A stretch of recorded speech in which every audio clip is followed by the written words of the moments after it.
Oi gente, sejam bem-vindos a mais um vídeo aqui no Super Acadêmico. E hoje eu vou falar do começo da minha leitura aqui desse livro, História da Filosofia Cristã. Esse livro já está em minha mão há bem uns 20 anos e finalmente eu comecei a ler.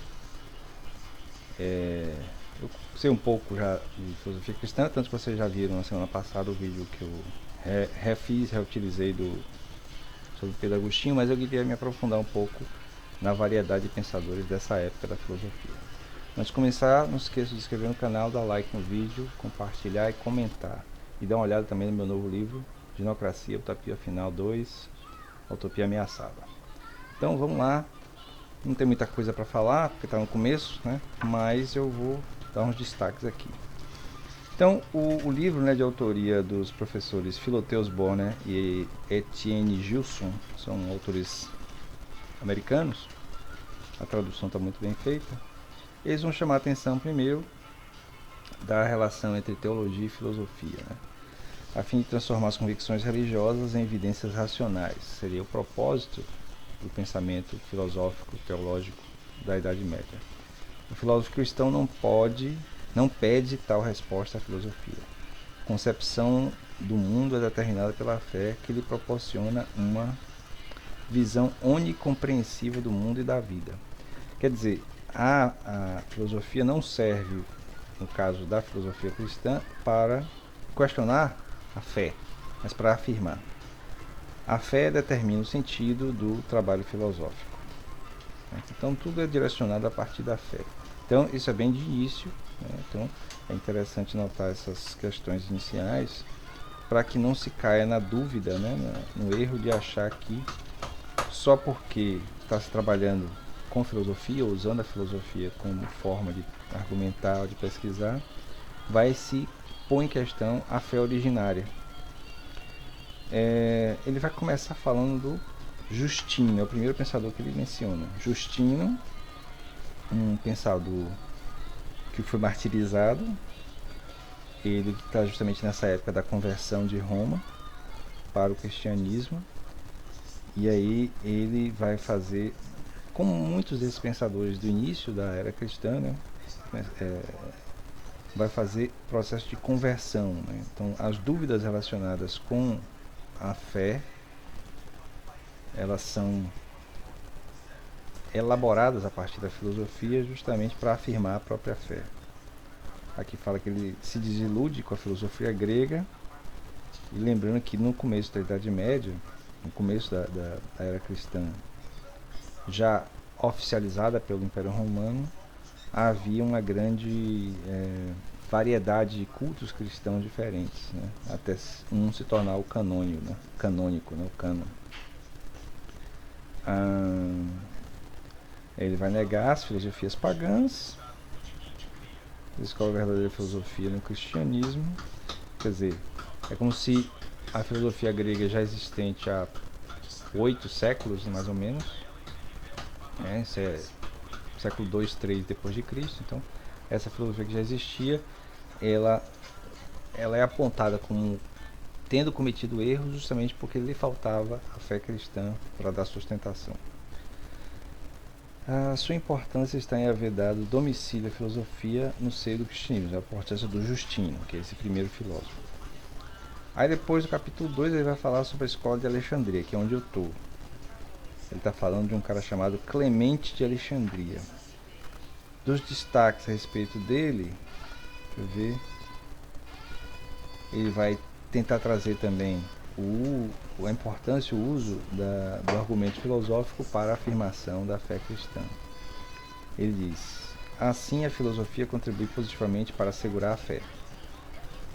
É um fato comprovado pela Escritura, Êxodo 28:3, que certos homens receberam de Deus uma inteligência particularmente profunda.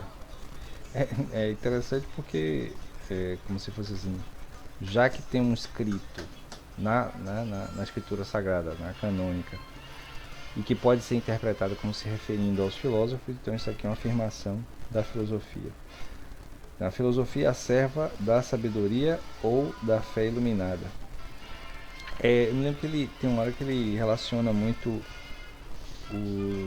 o movimento gnóstico, né? Não é agnóstico, mas o movimento gnóstico como sendo um movimento daqueles que usam a filosofia para afirmar a fé, e por isso seria o movimento das pessoas, dos crentes mais sábios, né? Então ele separa muito quem é crente simplesmente, que tem fé, né? Que não deve ser desprezado como pessoa, porque não é um pagão, mas no entanto o crente gnóstico, que é aquele que se aprofunda nos questionamentos da própria fé, né? Das questões metafísicas e tal, seriam melhores, digamos assim. A fé vem a ser o ponto de partida de toda a especulação cristã. Como eu falei sobre o outro, que é o gnóstico cristão, o pagão, ele é dividido, o pagão, o crente e o gnóstico. O Clemente só comporta duas classificações. A primeira pertence aos pagãos, a segunda aos fiéis e os gnósticos. Visto que o gnóstico é um crente perfeito. Então ele separa dois tipos de gente. Tem um pagão, que não é cristão, e tem o cristão que tem a fé, que ele separa entre fiéis e gnósticos. Ele não separa, aliás. Ele apenas afirma que os gnósticos são fiéis perfeitos. Para Clemente, nem todos os cristãos são gnósticos, pois que a fé nem sempre atinge a perfeição. Gnóstico chega a atingir, já nesta vida, o máximo grau de perfeição acessível ao homem. Como se vê, para Clemente, o gnóstico é simplesmente um cristão perfeito. A meta de todos os seus esforços intelectuais é um conhecimento sempre mais perfeito de Deus. Então a ideia é, novamente, usar a filosofia para atingir o máximo possível da fé, a fé mais perfeita possível. É como se fosse assim, tudo bem o que eu acredito naquilo ali, aquela coisa sobrenatural, sobre-humana, mas eu acreditando, por entender cada vez mais, me torna mais próximo da própria divindade. Diz que o gnóstico está completamente morto para a carne.